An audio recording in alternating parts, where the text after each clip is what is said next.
Hi, Mrs. Roberts. I'm Derek Ing. Hello, Derek. Can I call you Dot? Dot? Yes, please. Great. I'll just have a seat and we can have a chat. How are you feeling? Oh, not bad, yes. A bit short of breath as usual, but yeah, I'll get there. Yeah. So the breathing's been difficult. It has been, actually, yeah. But, yeah. So in fact, I think, we've chatted about the condition quite a bit before. Yes. I'm a bit worried that your breathing isn't getting better the way that we would expect. Well, yes, but it's been like that before. I've bounced back, gone home, seen the grandchildren. You have, and to your credit, I think you've always been a fighter. Yes. And you've always sort of bounced back. And I tend to continue that way, hopefully. I hope so too. I guess I'm a bit worried that at some stage, and it maybe even now, that you don't bounce back the way you did. Is that something you ever think about? Well, yes, I do, actually. It worries me too. Does it? I try and fight it. Yeah, and I think, you certainly do fight it. And I'm not telling you not to. And we're certainly going to be helping you get better if we can. There are times, though, that when the lungs eventually fail, that there is nothing else we can do to get it better. Are you aware of that? Well, I didn't really think that far ahead. No. It's important for me to talk to you about that, though, so that you have a sense of, what that might look like for yourself and for your family. Well, I do know it's getting bad, but how far? I don't know. What do you think? What can we do?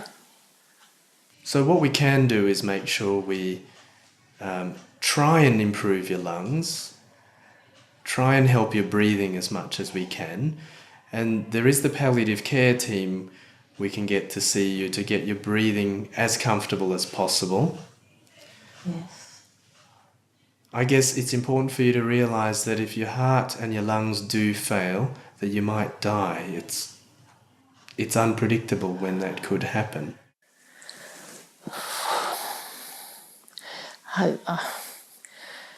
It's a bit of a shock, but thank you for telling me. I kind of know deep inside that this is happening. Yes. So I know this is quite shocking information. The other important thing is you might have heard of CPR. Yeah, I have, and I guess I was hanging on to that, perhaps. As a fallback, as a safety net. Yeah. So you were hoping that if we did CPR that things would be better? Yes. Most people think that. I guess the reality of the situation is when people are very sick from their heart and their lungs, CPR isn't particularly effective. No, I probably realised that. Just was hanging on to the hope. Hope's very important. Yeah, it's been good of you to be straight with me, yeah. Look, I understand that's not easy to take in. Look, if you have any questions at all about that, I'm here for you to ask. Thank you.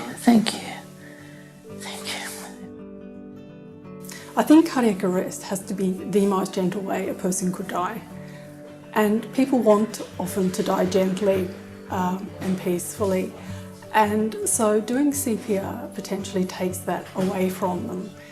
So it's really important that if we're going to provide CPR, that it's what the patient wants, because we can maybe turn a very gentle dying into a very bad dying. And an end-of-life discussion and even end-of-life consequences can be a joyful experience for all concerned.